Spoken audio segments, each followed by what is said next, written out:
Welcome to the Miami Red Devils official podcast, The Red Devils Advocate. I'm Adam. I'm joined, as always, by the president of the Miami Red Devils, Carter. Carter, how you doing? Doing good. We got 3 points. We've got a few things to say about it, and I'm excited to get into it because there's a lot to talk about, and there's not a lot to talk about almost at the same time because of the way the game went. Yeah. So let's get right into it. Manchester United won, Wolves 0. It was an interesting game. The goal was scored late by Rafa Varane. It was a game that we probably didn't deserve to win, but good teams come away with victories in matches that they don't really deserve to win, right? Yeah, that's true. We talk about that all the time, and I always mention it as like, in Liverpool's title winning season and all of ours, there are teams that you should absolutely wipe the floor with, but Wolves were like, they were really compact and their shape was really good. I mean, like the oddness of our goal kind of like shows what Wolves were doing. I mean, they were just making the middle so tight, and Rashford down the middle against that type of team doesn't seem like it's gonna work out, that way. I would have rather him gone out wide a lot earlier. Yeah, so I think the lineup and the formation is a good place to start because I don't know how you felt about it, but I was pretty uncomfortable with it from jump. And, fortunately I have witnesses. They looked uncomfortable with it. Yeah, and I think that's why. So, the lineup was pretty much what we expected. I was hoping for Martial to be fit, and I can talk freely about Martial because G isn't able to join us. And CG. Yeah, G's working a siege event. I'll shake my head. All right. It's he's here in spirit. Yeah. So I was hoping for Martial just for a lot of reasons. We can talk about it, but this is how the lineup went. Obviously, Onana and net, Aaron Wan-Bissaka was kind of a question mark whether it was going to be him or Delo starting at right back, but most of us thought that it was probably going to be AWB starting at right back, Varane and Martinez, Shaw at left back, Casemiro at 6, Bruno and Mount in more advanced roles, Anthony at right wing, Garnacho at left wing, and Rashford up the middle. So Carter, when you first saw this lineup, this was, I think, exactly the lineup that they went with at Old Trafford in the last preseason game. So that's why we were pretty sure this was going to be what we were looking at. And we knew that Rasmus Højlund, our new striker, wouldn't be match fit yet. And so when you first saw this lineup, which was kind of what we all expected, what were your first thoughts? I just don't like seeing Rashford down the middle, especially against, maybe in against a better team where there's going to be more openness and space. The team is trying to score more goals. He can work his space and his magic and his good positional, like when to start runs and all that. But against a team that sits back like that, at least against us, it just didn't. I mean, we were watching the game and somebody was like Rashford came deep to get a ball and it was like 15 minutes in or something like that. And they were like, oh, I forgot he was even on the field, because it was hard to get the ball to him in any good space.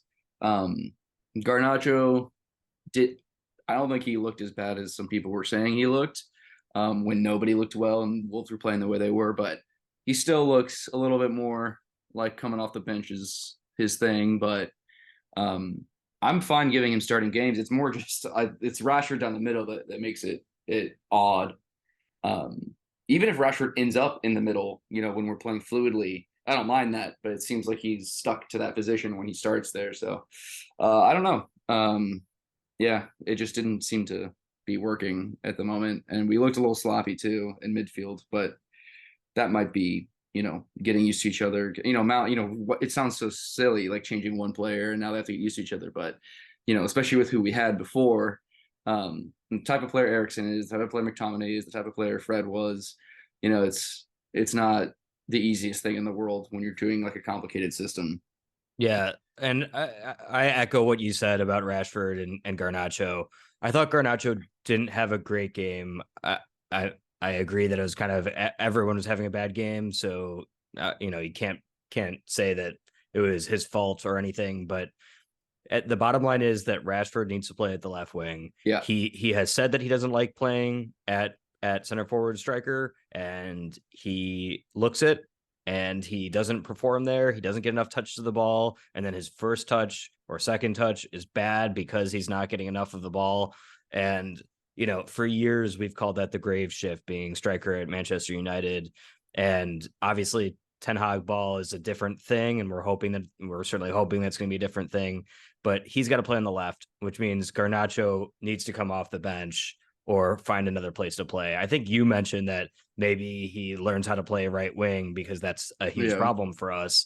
But I also, all of these great memories that we have of Garnacho flying around the field are when he came on as a substitute and he's got fresh legs and he's a kid and he's running against tired defenders. He's going to burn tired defenders every single time. And what like a good trick to have. I know there's a thing about being a starter versus being a substitute, but I like don't care. Let him be a substitute. You can move Rashford around later. But that troubled me. And I like I said, I wanted Martial, or I would have even preferred having Sancho play false nine, because he did look good when he was doing that. And he looked good in the preseason. He made a lot of good movements and create a lot of scoring opportunities. And we'll talk about it as the game progressed, but the contrast between him and Bruno holding the ball a lot was big and might have been important for this one. So yeah, those are the things that really stuck out to me. AWB or Delo, I kind of would have thought that Delo might have gotten the nod, just because if we're gonna kind of agree, and you probably disagree with this, but if we're gonna say that Delo is the better offensive player going forward and AWB is the better, AWB is already out in front. He's already got the one on the board. Yeah, so he got an assist, which I'm sure we'll talk about. But if we're gonna say that, then I would have imagined that at home you want your attacking player, at home against Wolves, you want your attacking player to be in the lineup. And maybe away against Tottenham with a good left winger, you want AWB to be your starting right back. But that was the only one that I was like a little unsure about. But I like both of them, so I was fine with either of them.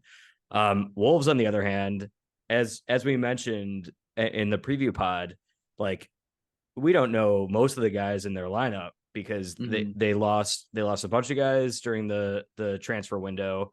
I don't know. I didn't do a deep dive on what the hell is going on over there, but the reports were that they told the former manager Lopetegui that he couldn't sign any young talent, and then they told him he could sign players on a free, and then they told him he couldn't sign anyone, and they sold players. So and then he quit in the middle of last week, and so. I bet he got like an email that was like, actually, you can have Matt Doherty back. And he was like, I quit. Yeah, he's like, yeah. And so they're Gary O'Neill, who coached Bournemouth rather, last year and kept Bournemouth up after they just got promoted. Came in and is their acting manager. And so, and yeah, like we kind of talked about, there are some guys that from the former like stout Wolves defense of yesteryear that like we recognize. Obviously, Jose Sa in net, and they got the Cunha from Atletico Madrid, who we know, but a lot of players, Ait Nori, but a lot of players unrecognizable to me anyway.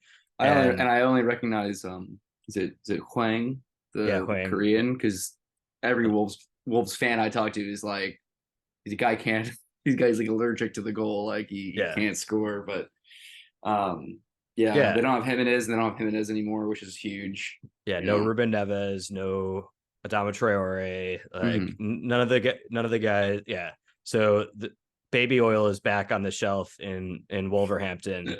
So Adama Traore, he's at Fulham now. Yeah, he's at Fulham, so I think it's off the shelf there.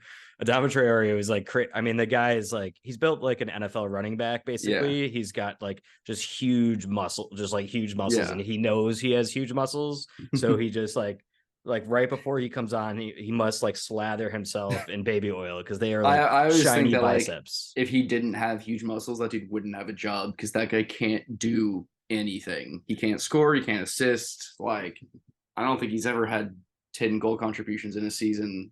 And the guy was like their big guy for like, which is He, indicative of why Wolves are not very good. But he's got those muscles though. And yeah, what does a soccer player even do with bicep muscles? Like what are they? nothing. What do They you do like, with it? What do you do and with he doesn't those? take. I don't think he takes long throw-ins. So Yeah. it's He like, should what's the take point? he should take long throws.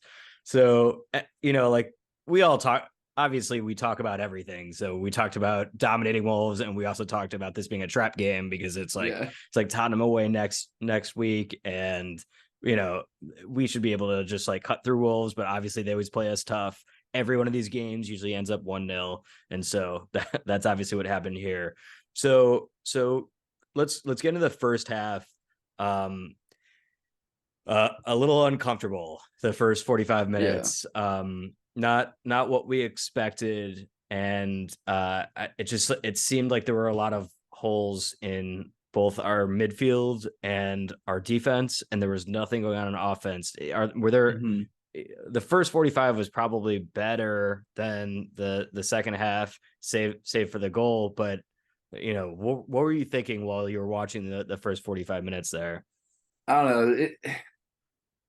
None of the defenders looked particularly good with the ball at their feet, including Onana a little bit. He didn't look bad, but it was like sometimes with those goalkeepers, there's like, and I know it's more complex than this, and it's probably obviously it's instruction and all that, but like sometimes it seems like they're gonna give him the ball at his feet because That's like just because what they that's what do. he's known for, and Yeah. that's what they want him to do. So they'll give him the ball at his feet, and it's not really doing anything. It's not really, it's not changing angles. It's not moving the ball around any better.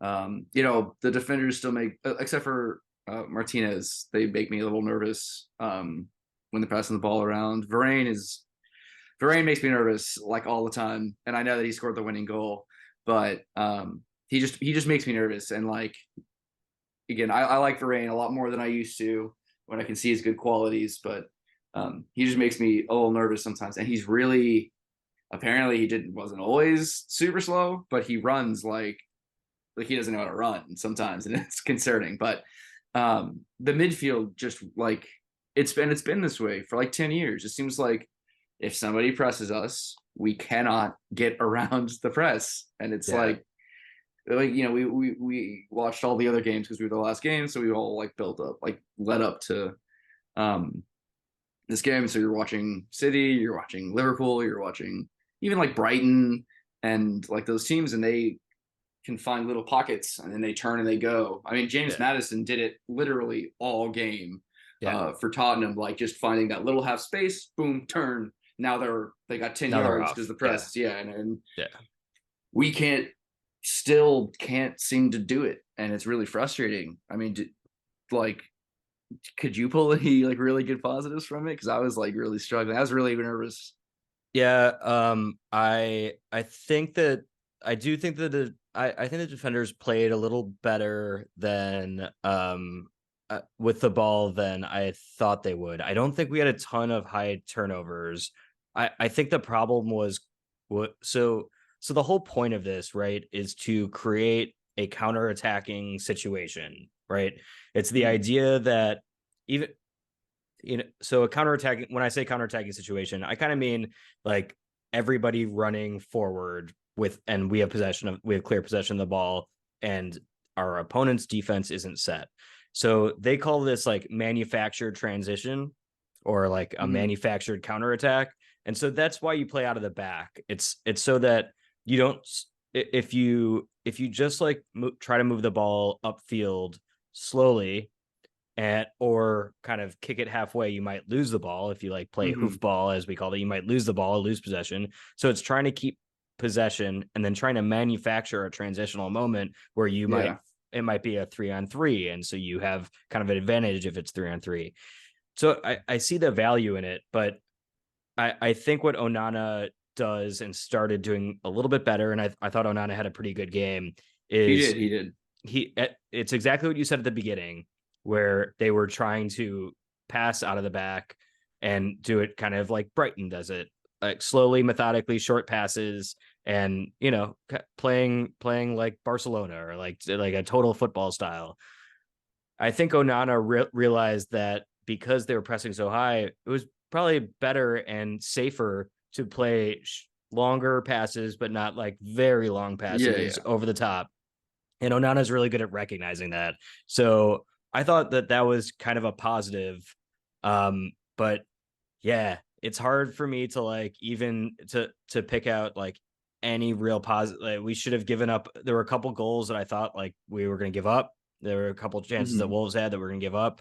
We had one good opportunity.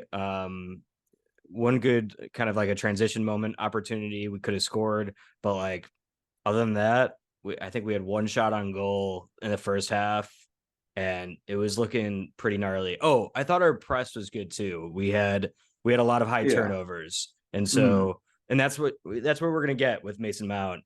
But Yeah. um, yeah, so I think it's a good time to talk about the midfields, and this bleeds over into the second half.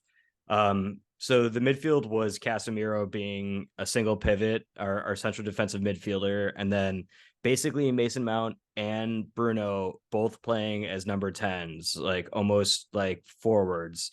And that was kind of that was tried they tried to use that basically the entire match until maybe we scored, which was late, 75th minute. So the last 20 minutes was like all hands on deck defenders, and we even brought on McTominay for Rashford, I think. And so how do you feel about that midfield setup where we have basically Casemiro as the sole defensive midfielder, and our other two midfielders are basically in the attack? Yeah, I like it. I think that some of the position and movement was good. It was just like them being able to keep the ball at their feet and like have enough time to pick up the pass because again they weren't beating the press very well. I like the idea of that. Maybe it would probably be Bruno, right? If you were going to give somebody more of a positional stability, you would probably say Bruno. You stay a little bit farther behind Mount and only press when it looks like it's gonna like when they if he's forcing him inside, blah blah blah. But I still like it. It was just like on the ball stuff that really bothered me. Like we just looked so sloppy and like hats off to Wall. I mean, they've tackled well. They were in the right places.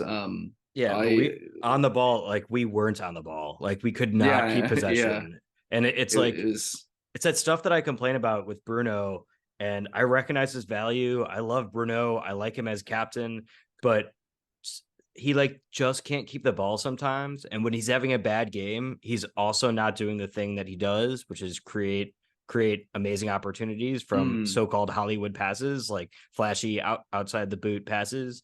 And so it's just he's like a net negative when he's on the pitch if he's like not keeping the ball and not making passes happen. And I know there are people that are screaming at home that like the goal wouldn't have happened but for Bruno. yeah. He had one pass that came off, and it created the opportunity that scored the goal. But man, we're not gonna be like we're not gonna play like Man City or even Arsenal or Brighton if our midfielders can't keep possession. That's like just Yeah. not going to be a thing that's going to happen. So that has always like been the thing that's worried me about Bruno and Ten Hag is like, do these guys have the same idea of Mhm. what they want out of that position? Yeah, I mean, yeah, it's it's annoying, but I mean, if ideally the other two midfielders can keep the ball, then ideally, and Mount's supposed to be able to, he's pretty good moving the ball forward with his feet, but Yeah. um, it was everything. See, and I know like I'm moving off, but like even if when the midfielders got a good ball out to the wingers, it was like they couldn't beat anybody, which again, like they did a great job on Garnacho. Like the defending was very, very good. Anthony looks like not on the field, but neither did Rashford. But if the midfielders can do their job, then we need the attackers to do their job and all that. And it's just like it all looked so sloppy. And I don't know, maybe they're they're not checking back when they should, too, like to keep Yeah. possession if that's what we want. Um, you know, so that the other team doesn't have attacking possibilities. But yeah, I don't know. I think the Tottenham game will be interesting. And we'll talk about that. But we play like that against Tottenham, we're gonna lose. Yeah. You're gonna Yeah. get obliterated. Richarlison, Son, like those guys are going to put away so like Wolves had a lot of good chances against us, and they were counter. They weren't like clear cut goal opportunities, but Mm-hmm. two. I remember one slid by on the far side and one slid by on the near side. Mm-hmm. Kind of angled passes, angled shots on target, and we either of those could have gone in. The one that was coming towards us, the one that was like coming towards the near side, I was like convinced that was in. You can't read the angle at Mm-hmm. all when it's coming Yeah. towards you, so I was convinced that was in, and it just seemed like that was what was going to happen because Wolves just like looked better than us. Yeah, you brought up Casemiro. I'm a Casemiro fan, but like he seemed like way off the pace both physically and mentally, and Yeah. I saw a couple clips today. I couldn't bear to watch the whole match again, but he was just in the wrong place during the press. He was just in the wrong place. He was kind of too far over and not in the middle of the pitch, kind of where like Anthony or the fullbacks were pressing, and so it just Mm-hmm. like left the center of the pitch open, and then he like kind of realized he made the mistake. This happened twice that I saw. Could have happened more. He kind of realized he made the mistake, then tried to go chase the ball, and he's like a little slow right now. I think he'll get fit, but he Mm-hmm. looks a little slow right now. And then he triples down on the mistake by making like a bad slide tackle and like completely taking himself out of the Yeah. defense. I remember that one where he and they just Jumped over him. yeah, like 6 years ago, Paul Pogba was carrying the ball up the pitch, and he's kind of like standing still, almost. He's like barely, he's like touching the ball along, and Yeah. this guy comes flying in and doesn't get anywhere near Pogba, and Pogba kind of just like looked at him and was like, "Huh," and then Huh. just That curled a was beautiful weird. shot. Yeah. Then he curled a beautiful shot, and the commentators were like, when you slide tackle for no reason against somebody who can move the ball around you, they're Yeah. just you're deleting yourself from the Yeah. conversation. And there Yeah. were a few where Casemiro did that. And again, I'm also a huge Casemiro guy, but um, you know, it's also they did not press at Real Madrid. That was not what they did. At least Yeah. not super super high. So we'll see. I mean, he's obviously a smart dude, Yeah. both He'll on and he'll off the figure it field, out. off the pitch. So it'll be fine. But And he watches tape. He cares. He yeah. cares about his craft. Like he'll get better in shape and be better placed. But a lot of people are saying, and this is potentially correct, that Casemiro was responsible for a huge swath of the pitch, and if Mount and Bruno are both going to be attackers, you can't just like leave Casemiro on an island. I think you certainly can't if he's at the fitness levels that it looks like he's at now, which is like not like absolutely on fire peak fitness. You need to either probably drop Mason Mount deeper, and almost like when Ericsson and Casemiro were playing next to each other, like that needs to be where Mount plays as kind of a box midfielder for Mm. the. Do you agree with that? I I agree with the shape. I would switch Bruno and Mount You put just Bruno because there. Mount just so Mount can chase, just like Fred would, and that's the only reason. And when Bruno played in that deeper position last year, he did look very competent and good. But I I agree. But I agree in concept. I'm just thinking about last year and how we all saw like Bruno played really well when he got a little deeper. Yeah, Um, I agree. And Bruno can certainly play long passes better. I guess the one thing that is concerning to me is Bruno's kind of inability to keep his foot on the ball, and mm, he's not a good progressive carrier of the ball. So I'm mm, just imagining him in a deeper role, getting the mm, ball and then trying to play a pass, getting the ball taken off of him, and all of a sudden you're like right in front of our net, and you're yeah. gonna our opponent is gonna score. So Mm, I feel like Mount is more competent at progressive carries of the ball, as mm, dribbling with the ball. So all right, so first half. So like Lissandro Martinez got a yellow card. Maybe you think he deserved it. So that was like a slide tackle. Didn't get any of the ball, but studs were down. It was kind of early. You think Lisandro Martinez Yeah, deserves a yellow for that one? I think early fouls are like they pick and choose when they're going to be like, oh, well, it's an early foul, or just like, hey, we're laying down a marker. Yeah, You know, it it's was the like it's really 17th minute. annoying. It's really annoying when referees do that to me. Yeah, Like I don't know. I didn't think it was a yellow. I think it was a foul, but yeah. I would um, agree with that. They got punished. A Wolves player got punished right afterwards, and you saw the referee say, "Well, I gave it to him, so I have to give it to you," yeah, which is also like dumb logic, obviously. But yeah. But it is consistent, which is good, I guess. yeah, yeah, Inconsistency is the thing that drives us yeah, crazy as fans with refereeing and all that. absolutely. Um, so all right, so we don't have a lot of clarity, but Ten Hag made one halftime change, and that was Victor Lindelof coming on for Lissandro Martinez. Um, there's thoughts that it might be because of a knock, or because he was certainly going to pick up a second booking Mhm. if you kept Lissandro Martinez out there, especially the way that Wolves were playing us. So, what were your thoughts about that change at halftime? Yeah, after last year, I just like taking the mini events of last year into account. I thought it was so that he didn't get booked. Yeah, Referee was pretty strict about that. Um, so I think it was that. I don't think if it was a knock, then that sucks, and hope it's not. But yeah, I'd rather it be for that reason than it to be a knock. I like Lindelof. I think Lindelof is a good passer of the ball, typically with longer passes, but I do think that he's capable. So, I'd rather him come in than a few other players at center back if you need to make a change. yeah, Um, yeah, absolutely. yeah, yeah, Yeah, yeah.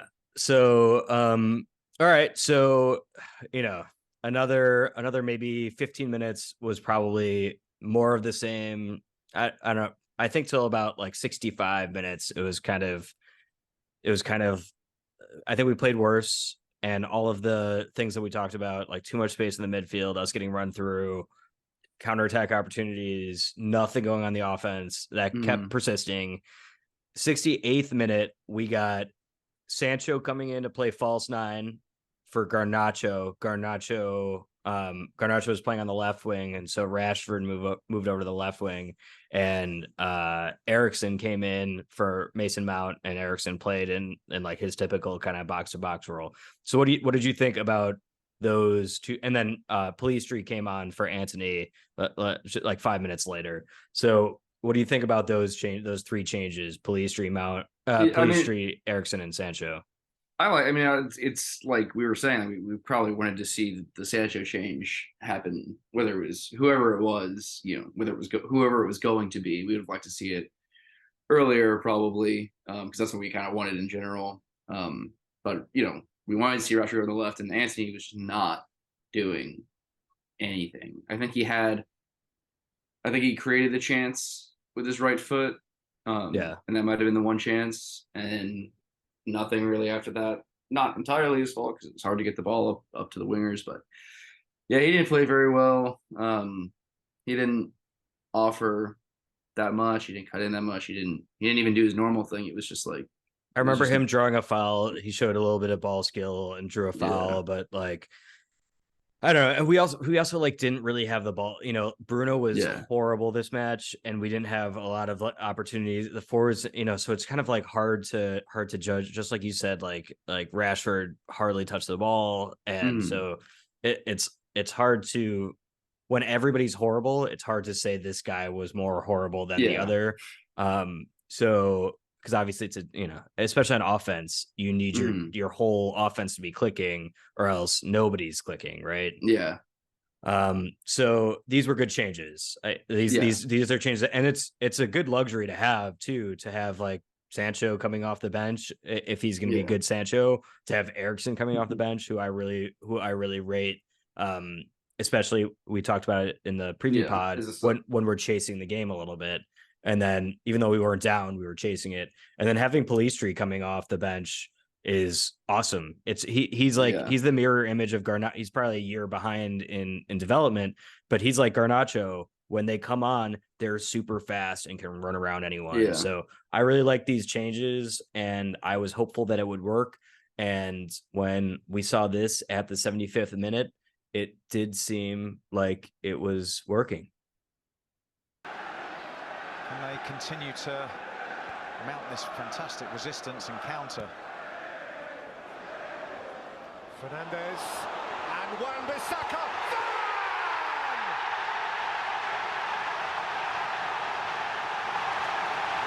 Manchester United found a way. All right, so I love the Varane celebration. Yeah. That's like, that was so like strong. Yeah, his tongue was out. Let's see if I can show it. I'll try and show the celebration to the viewers. But yeah, basically the pass came in. It was from Bruno, his little lob pass over to your boy, right? Yeah, to Wan-Bissaka, the creative master. Would have been cool if we could have done that the rest of the game, because that was like what at least I want.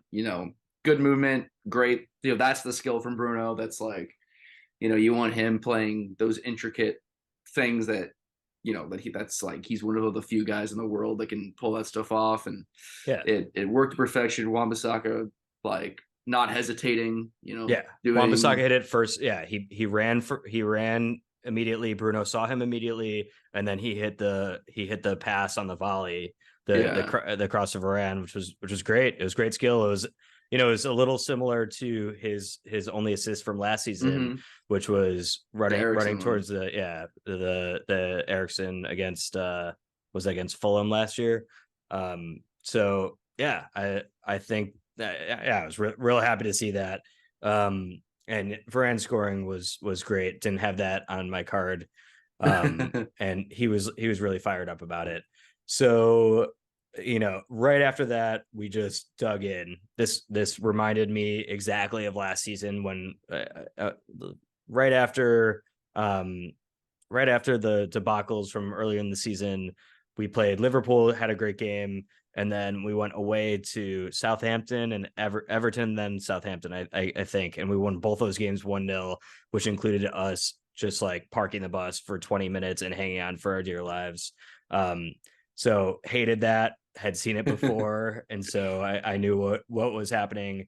And then in stoppage, this was probably 6 minutes into stoppage time, I think. It's six minutes into 7 minutes of stoppage time. Onana comes out to claim a cross.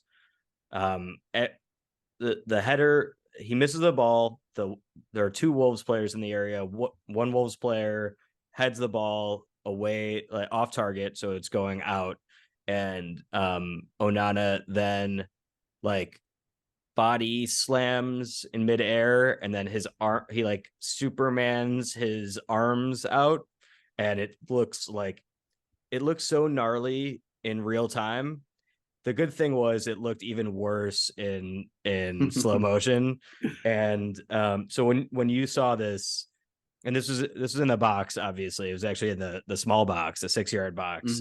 When you saw this, Carter, and you saw the purple VAR border come up on the screen, what were you thinking?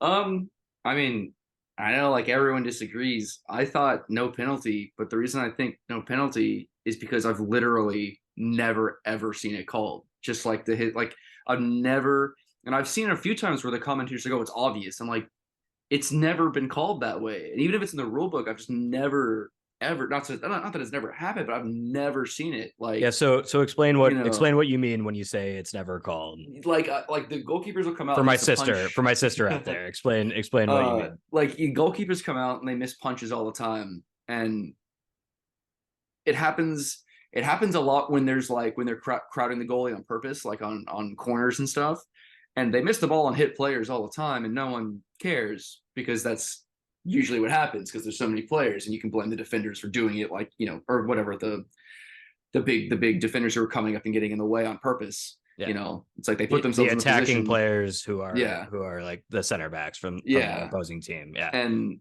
it happens all the time. I've seen people miss the ball and like hit them way harder than that, where they actually get like hurt. And there's like, oh, well, that's just like a normal interaction because of how goalkeepers, they're allowed to use their hands. Bruno said in his post match, right? He was saying he was like playing both sides. He was like, I could see why they would call it, but I can also see why they wouldn't. He was like, if this was in midfield and it was head to head, no one would care. And he's like, it wasn't head to head because the goalies can use their hands. So, the first thing I thought was, I cannot believe that Onana play like that. That was not like penalty malicious bad, but like it was bad. Like that his missed punch was bad. It was a bad angle. It was like everything. It's like he really, so I was, he read it late, he timed it bad. Yeah, I was really annoyed. And then I was just thinking, I was like, I get what people are saying, but it's just I've never seen a goalkeeper called for a penalty like that. And so I just didn't see where the precedent was for that. Everybody was like, oh, obviously this would have been called. I don't know. I get why Wolves fans would be mad about it. I don't think that I would be mad about it if it happened the other way, because again, I just never. I mean, I would be like, I'd want a penalty, right? I'd want the chance, but I don't know. I've just never seen it called, so I was like, so it doesn't get called often. We talk about this, that keepers get so much leeway in the box, and if they're in their own box, and I think it's silly. We've talked about it. I think we talked about it when Pulisic was on Chelsea and he crashed into De Gea, and it was basically, and I was basically like, that's fair. That what Pulisic did was fair, and you basically said no, like it doesn't say it in the rules, but the way it's always been called is that the keeper can do whatever they want and nobody can touch the keeper in the box. And I find that bizarre. It's not in the rules. There's nothing about like, and then there's this other part that's not in the rules, which is basically if you foul someone in the box, but they didn't have a realistic chance of scoring, then there's no foul called, because a foul in the box is automatically a penalty, and which is almost automatically a goal. Right. So if you trip someone, so if you making the hypothetical crazier, you trip someone and by accident, maybe or not, and the ball is nowhere near you, but it turns out that you're on like the corner of the box, like on the opposite side of the field, that is, according to the rules, that should be a foul in the box, which awards a penalty, which is 82% of the time a goal. So I get that. And that is what happened here, is that it wasn't a realistic scoring opportunity, but you have to weigh that against like how big the body slam was. And like these guys were big guys. And I think Onana said like, big guys clattering together. That's all. He sounded like a hockey player. Like that's what's gonna happen when you play hockey. It's just like big guys gonna jump into each other. And so, I thought it was a stone cold penalty. I wasn't, and I knew it was gonna be called a penalty too. It wasn't like I thought that there could have been some other some other result, that especially because VAR started to check it. So then I was convinced. We're gonna have to take a quick break, and after a minute, we're gonna be right back with the end of the match, the post-game reaction, and then the preview for next week.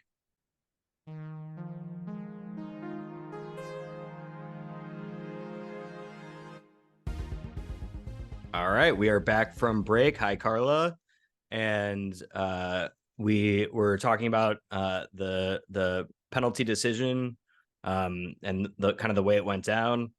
So the purple screen came up that VAR was checking for a possible penalty, and they didn't send the referee to the monitor, meaning there wasn't a clear and obvious error on the field. It was called on the field as no penalty, and the VAR officials reviewed it and said that it was no penalty. It was reported that the overseeing organization of the referees and the VAR deciders, PGMOL, told Gary O'Neill, the Wolves manager, that they screwed you there and they should have called a penalty, and we apologize, which I think is an insane thing to do. And then everyone that was involved in the decision was removed from the Premier League slate as a consequence for next week as a consequence for that. So what do we have any other thoughts, about that? Or I mean, they do that stuff kind of like all the time, and it's always like it seems like nonsense to me. it's like dramatic, right? It's just Yeah, like, and there's a few times like I can't remember the referee's name. He was like the big deal referee, and they came out of the dressing room, and he was like, "Oh, I looked at it again. Sorry, I should have given a penalty." And they were like, "Well, you're not allowed to have TVs in the referees changing room, whatever, when they go in for halftime." He's like, "So how did you see it again? Like, what are you talking about?" And so that got him either, I don't know if it got him suspended for like a week, or if they were just like, "Sorry." It was like it was really weird. I don't know. I you know what I think of the referees and referees association and the way that they do things is I don't particularly care for their it just seems style, so I guess. it seems so like, I don't know, it just seems putting yourself and the referees in unnecessary, I don't know, jeopardy, and attaching like this if this happened in American sports, and the standard's high here, it's clear and obvious error.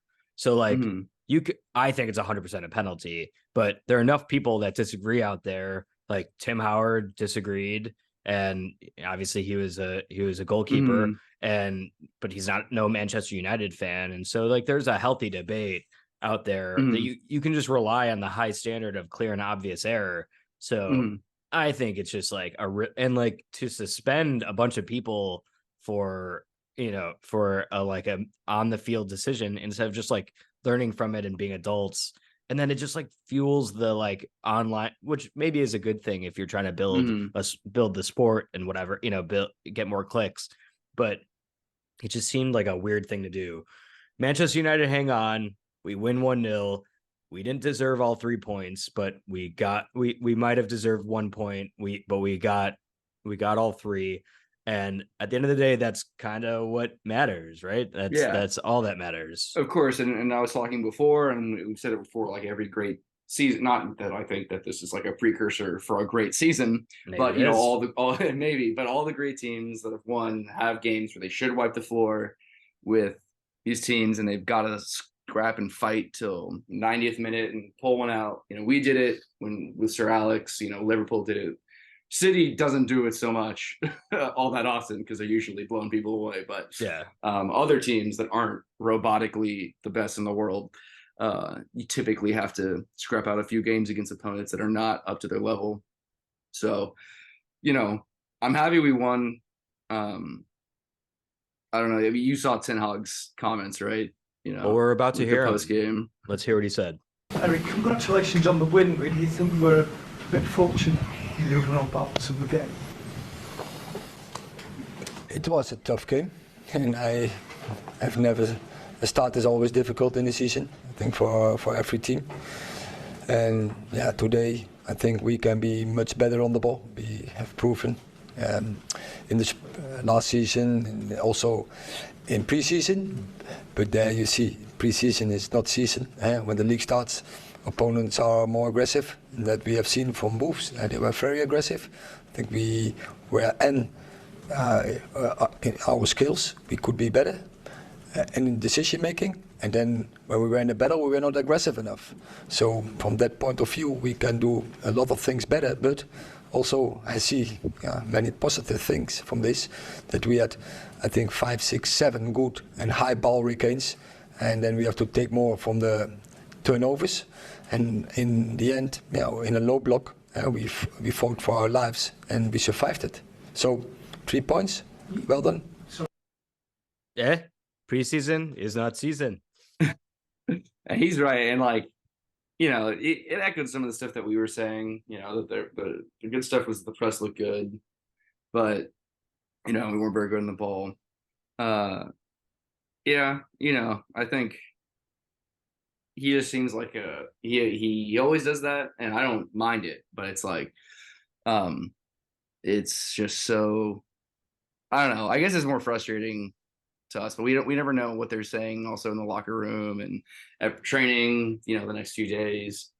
I I feel less optimistic. I don't know. I'm just worried that we're going to play like that at Spurs, and it's going to be like Yeah. horrible. Yeah, they're going to actually be able to score on us. So yeah. All right, so I want to get into fan questions. We solicit fan questions on our social media platforms, and we have a lot of questions that came in. So most of them are about. So let's do the couple questions that are about this match, and then get into some of the transfer mess that's going on. So this first question is from Anthony Duque. He says the midfield and attack were nowhere to be seen. What happened? And then he screamed Sancho comeback at the end. So how do you feel about that? Midfield and attack nowhere to be seen. Do we agree? And then do we think this is the start of a Sancho comeback?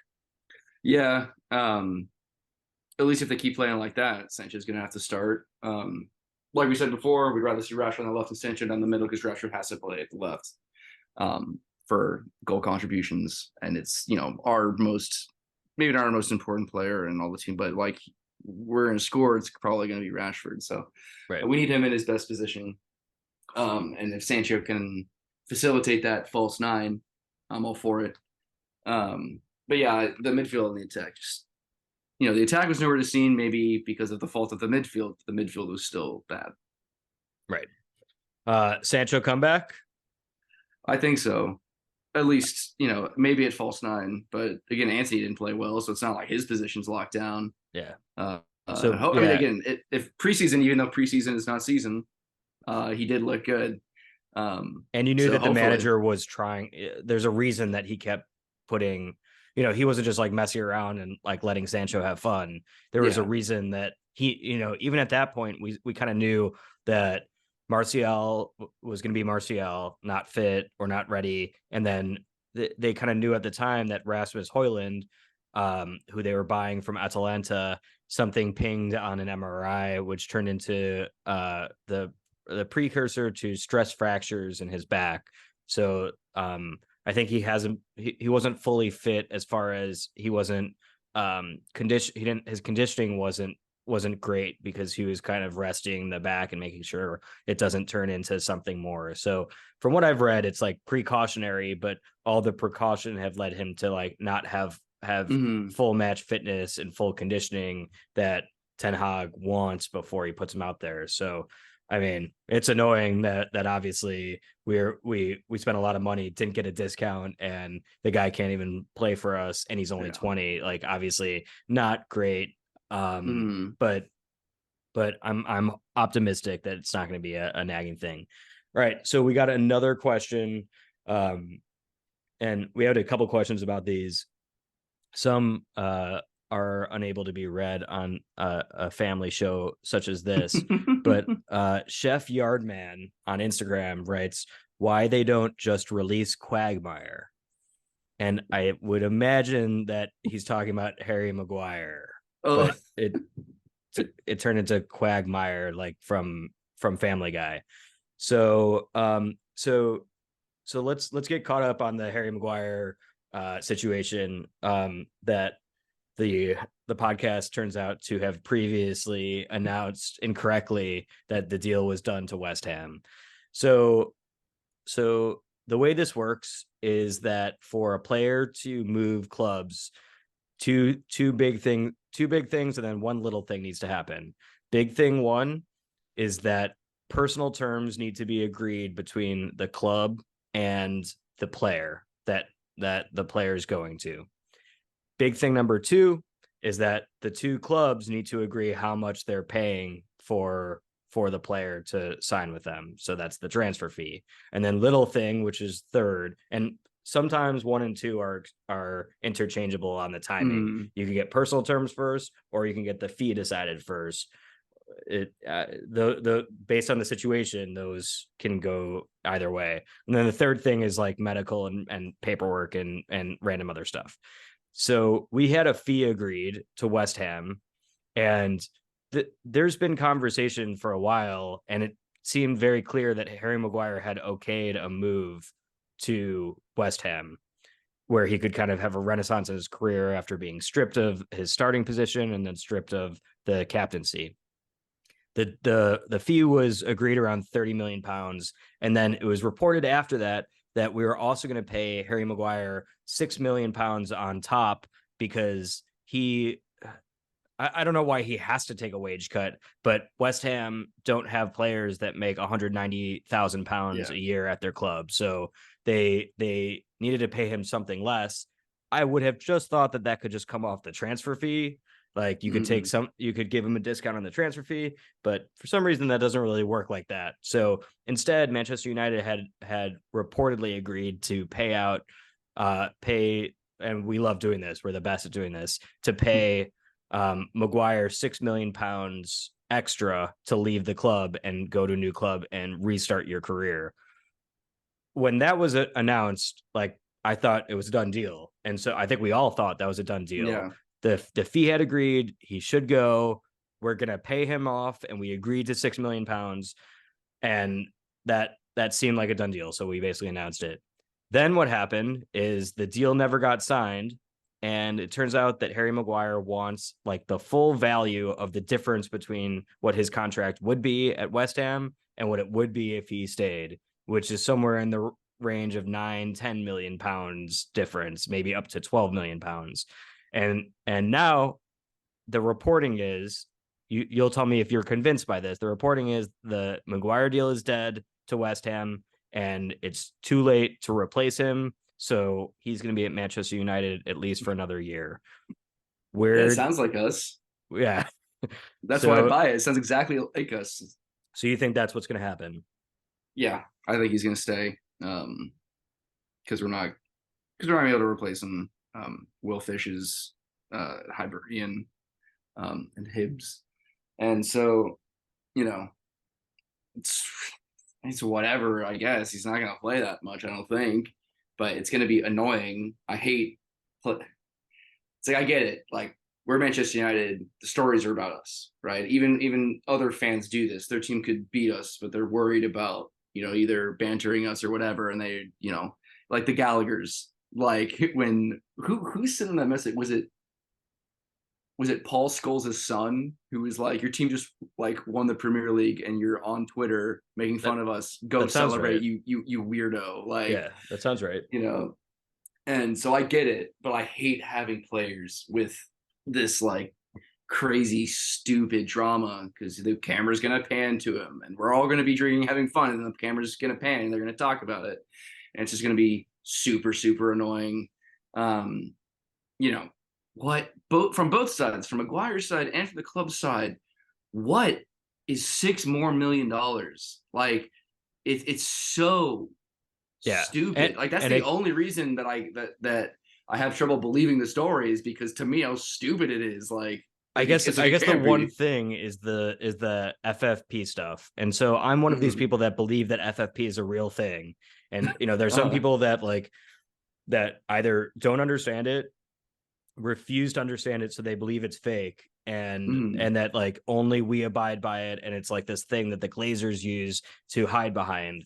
And I think that some of that can be true, but the Glazers don't spend their own money on players. They spend credit card money on the players. So like they're not wanting to spend. There is genuine FFP issues. So I do believe that they are doing a 1 in 1 out thing. And so this haggling over another 4 or 5 million might be because we are trying to get Pavard in. We know what the fee is going to have to be for Pavard, and if we only sell Maguire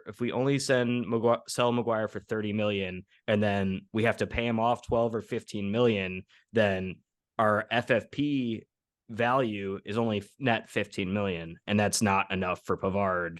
He's going to be around 30 million. So I think some of that has to do with it, but you just got to think that if this guy cares at all about his career, Harry Maguire, that is, that he's going to want to play somewhere and not be at the club that he's constantly jeered at, that he was stripped of his starting role, stripped of his captaincy. And there's another report that he's like unhappy with his treatment from Eric Ten Hag. So go, you just gotta go. And if it takes a pay cut, that's better for you to be able to rehabilitate your career.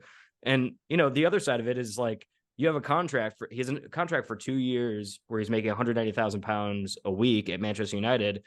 Like, yeah, like you could, like you deserve to get paid. You have a contract. You don't need to take a pay cut if you don't want to. But if you want to get an England's side, if you want to play international, then you kind of got to go somewhere else. Yeah. You can't stay as fifth choice center back at Manchester United.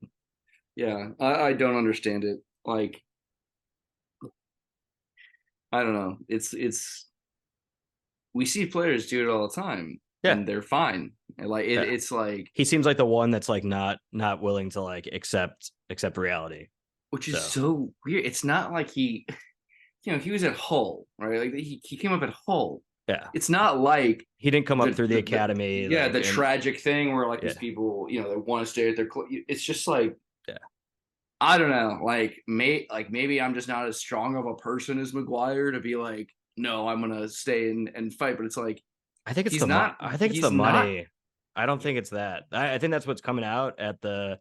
I think that's coming out from his camp that he's like going to stay and fight first position. But I think that's just like what you say for PR. I think he's really trying to hold them to his contract, which and wants like every penny from the contract. And like I kind of get that, but I get it. But then you're like, whatever.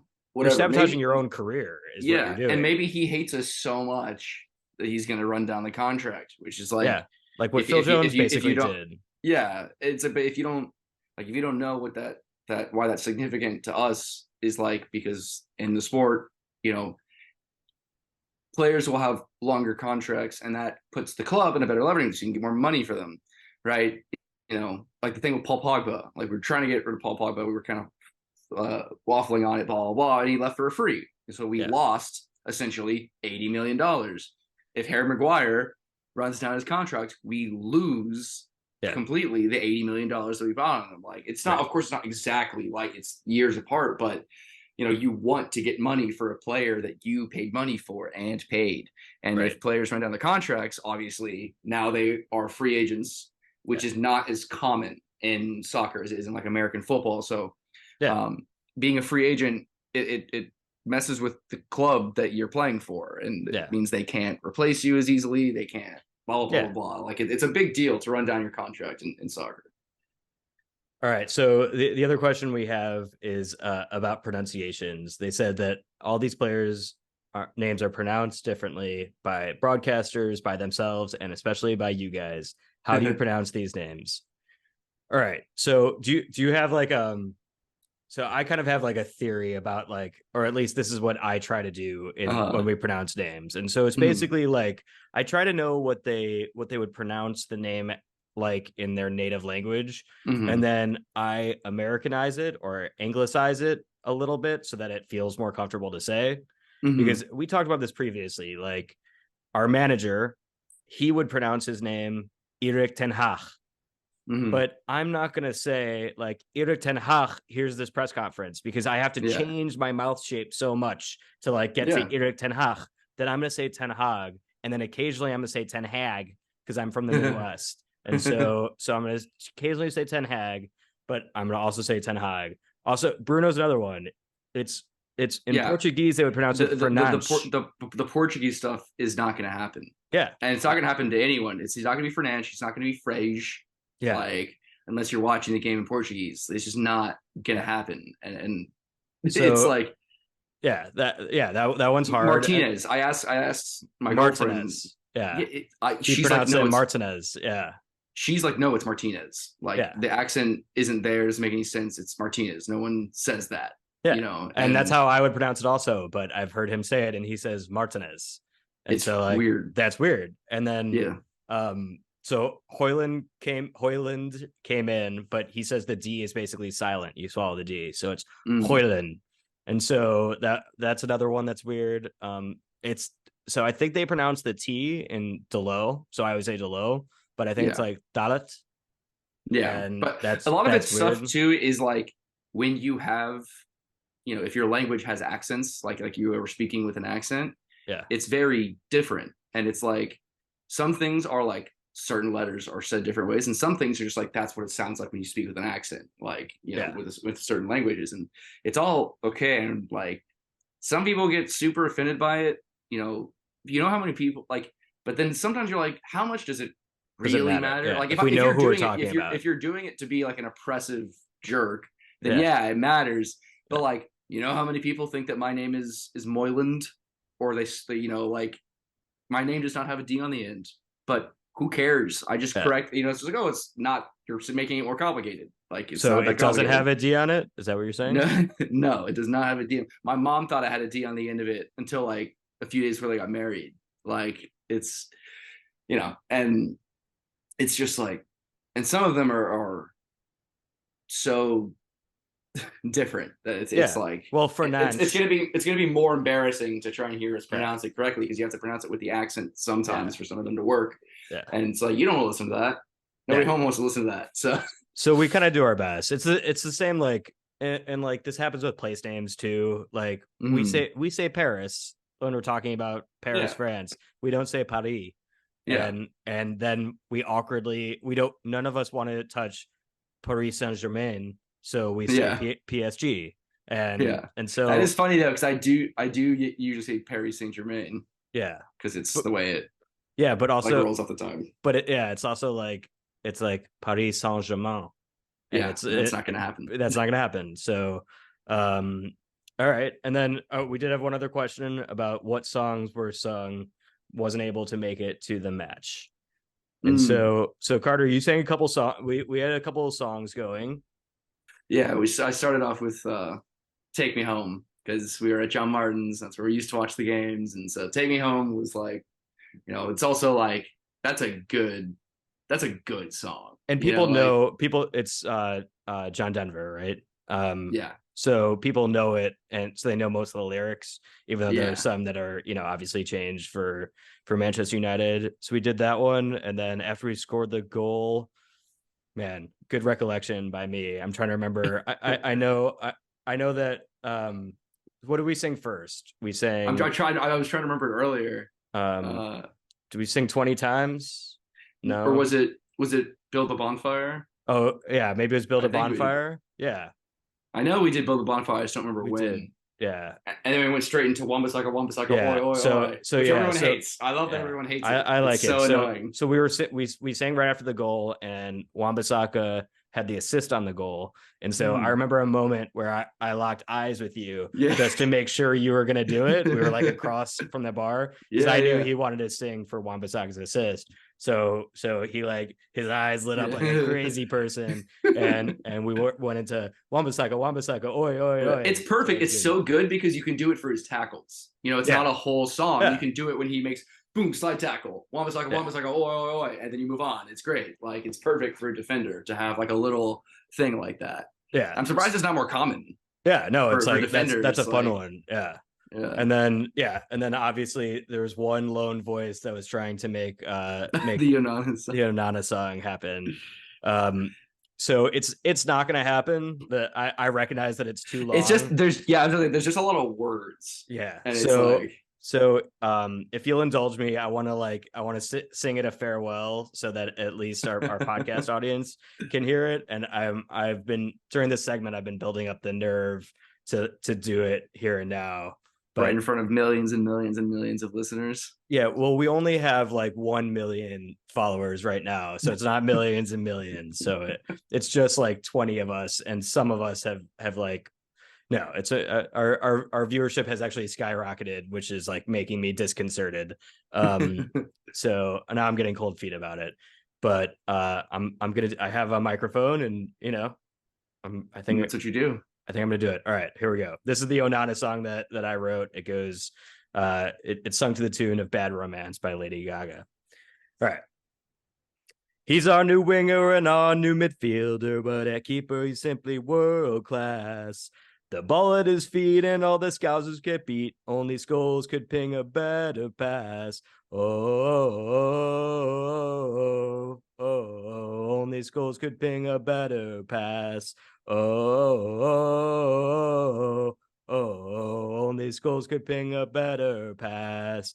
Ajax, Inter, Roma, United, ooh la la, Andre Onana.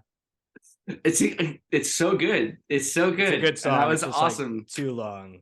It's too long, but we can pick a section. We could do the. I think that we could pick a section. I would be I think we could do the middle section, like Skulls. Oh, yeah. Yeah. It just doesn't say his name, but it's like I it's a know. good line, right? Only Skulls can ping Yeah. a better pass because like I think we can do the middle and the end. yeah. It's the beginning that's a lot of words. Yeah, it's a lot of words. And I mean, well, you For know, drunk people. yeah, for sober people, for people that wrote it, it's a lot of words. Like Yeah. I was like trying to remember ball at his feet and all the Scousers get beat. You know, it's like a lot of words to remember. All right, so maybe we can resurrect that one.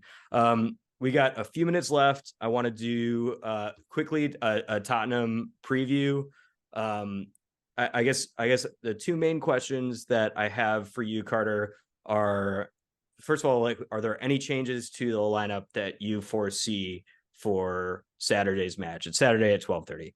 I'm gonna say he does the thing and he puts Sancho in at false 9. Anthony probably starts again, but that'll put Rashford on the left. Garnacho come off the bench.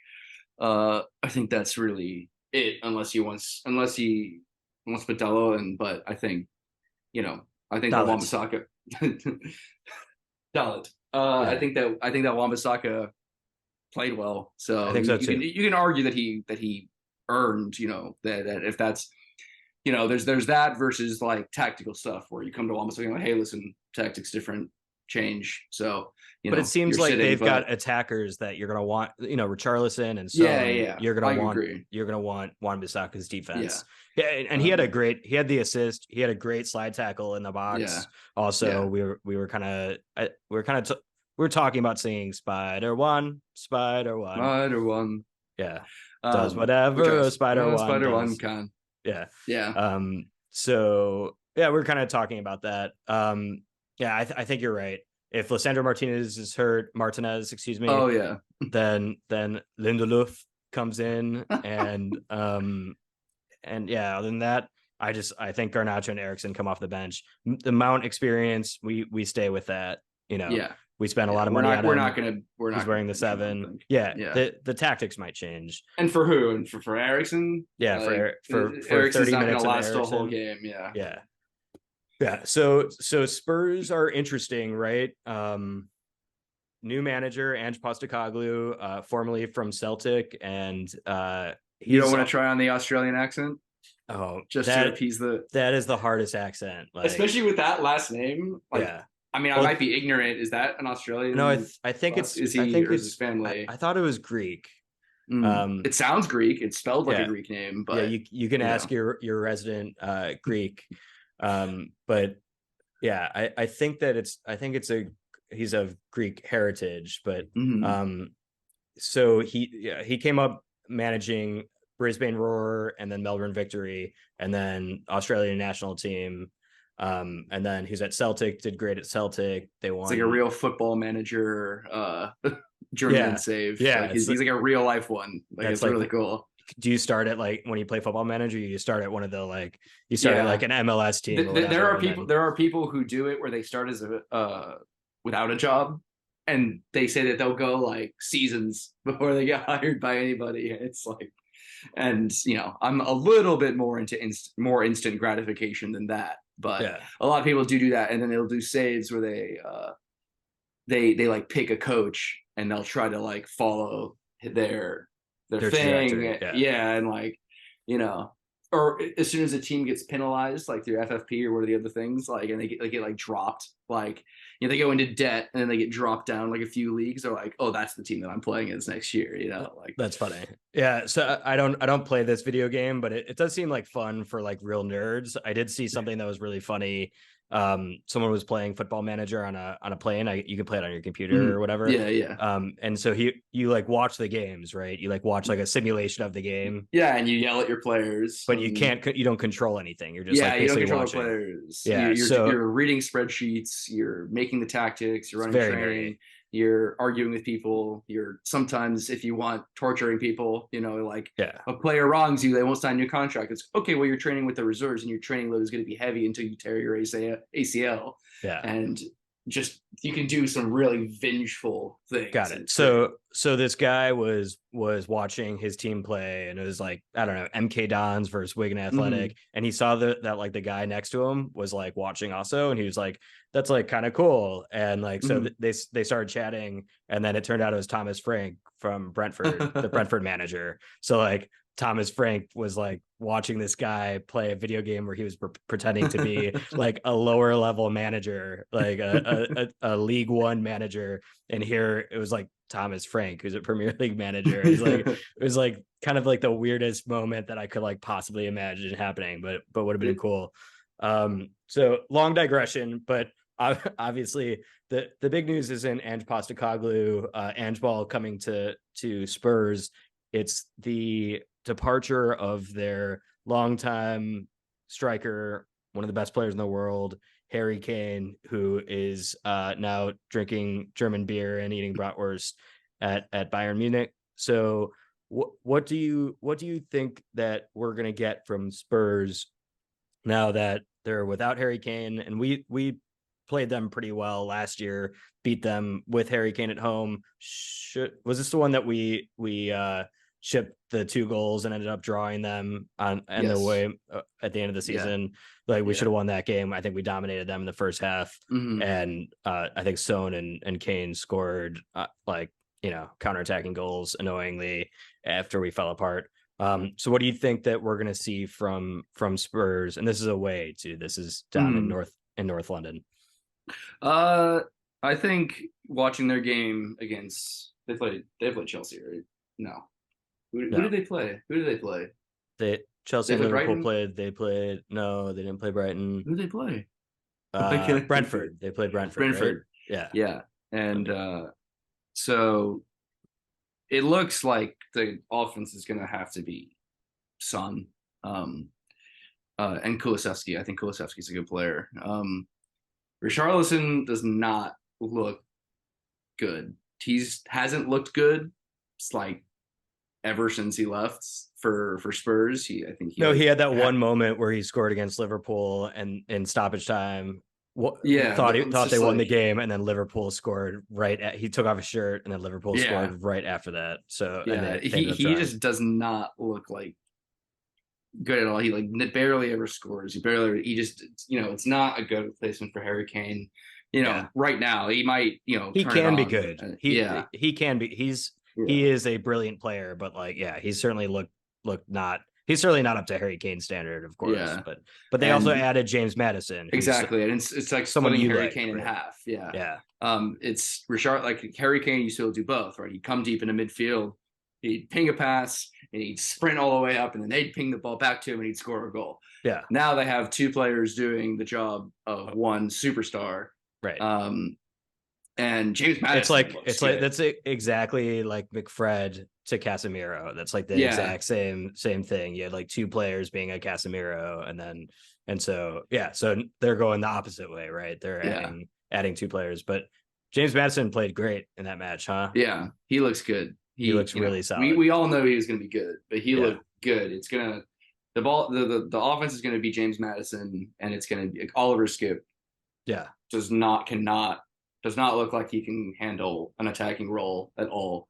And I like Oliver Skip. I think he's kind of like a McTominay. He's like their McTominay, right? Big dude, strong dude. Yeah. You know, kind of a destroyer sometimes. I think McTominay's more skilled than he is, but like technically skilled. Well, you would, but he does not look comfortable. And you know, like, we were watching the game. The commentators said the same thing over and over and over again.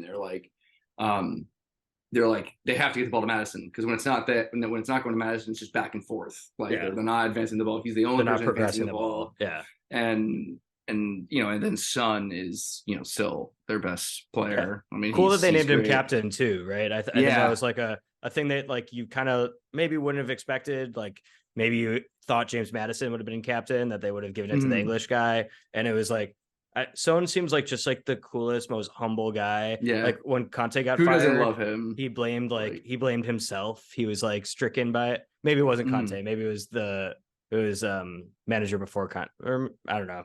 Regardless, a manager was fired, and Son took personal responsibility for, you know, like we should have played better. It's our responsibility. So So yeah, I think it's gonna be an interesting match. Let's finish up with our score predictions for Saturday's match. It's Saturday 12:30 Eastern. That's another late game on out there, so it'll be 5:30, right? Is that right? 5:30 in North London. What do we think for a score prediction? I think we lose 2-1 just based off the first game. Yeah. We did not look very good. I think we lose 2-1. I think that's fair. I'm gonna go ahead. I'm gonna be the optimistic one of the two of us and say 2-2. Okay. We get a point. You've been listening to the Red Devils Advocate. This is the official podcast of the Miami Red Devils Supporters Club. I'm Adam. I'm joined always by the president we all can agree on, President Carter. Special production assistance from Elizabeth and Carla. Thank you for listening, and come on United. Come on United.